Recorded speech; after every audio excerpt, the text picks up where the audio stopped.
let's talk about set theory. So in set theory, we are talking about different sets. So if I have a set here called set A, and then I have another set and I call that set B.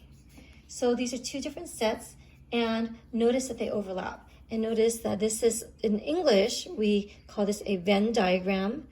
And a Venn diagram is where you compare and contrast two different stories, two different authors, two different characters, whatnot, and then what they have in common. So what they have in common is in the middle, and what their differences are on the sides. So in mathematics, you also have a Venn diagram, and it's called the set theory. So how we write down what they have in common and what they have that are different is using the words and the word or.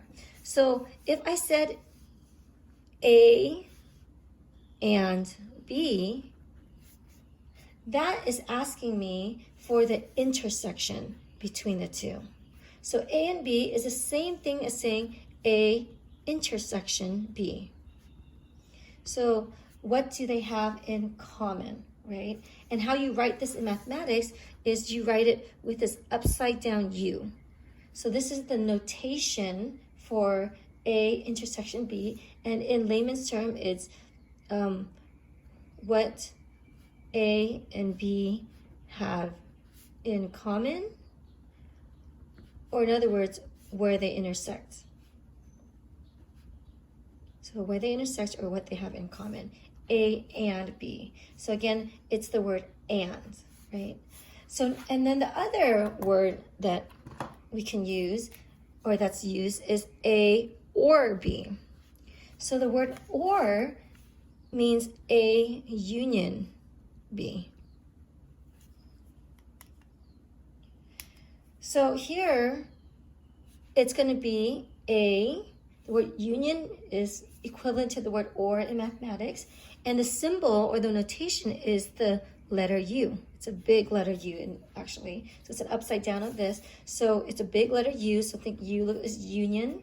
So it's basically everything that's in A or B. So everything that's in A or B. So if I was to draw a picture of union, the union would be everything. Everything in A or B. So this is how I remember it.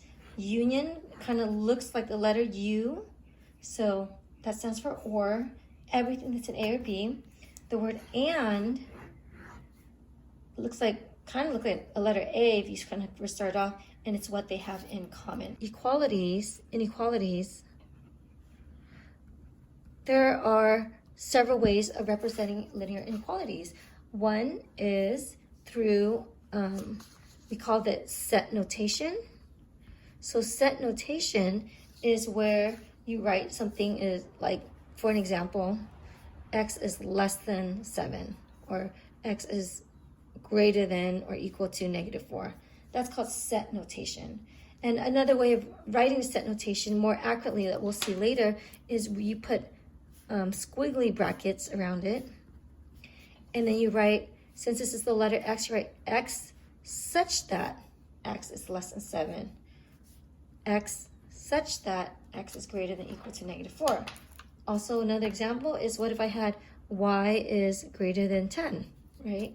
If it's y, then you would put, again, curly brackets, and then you put y such that. So this line here means such that.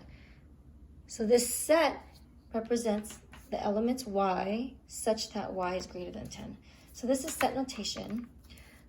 The other way that you could represent linear inequalities is by graph, and that's what we did in numbers 18 and 19, where you graph it on a number line, right?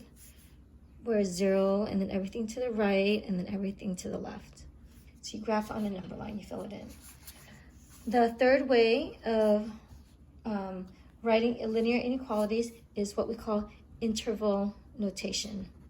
So interval notation is somewhat like a window.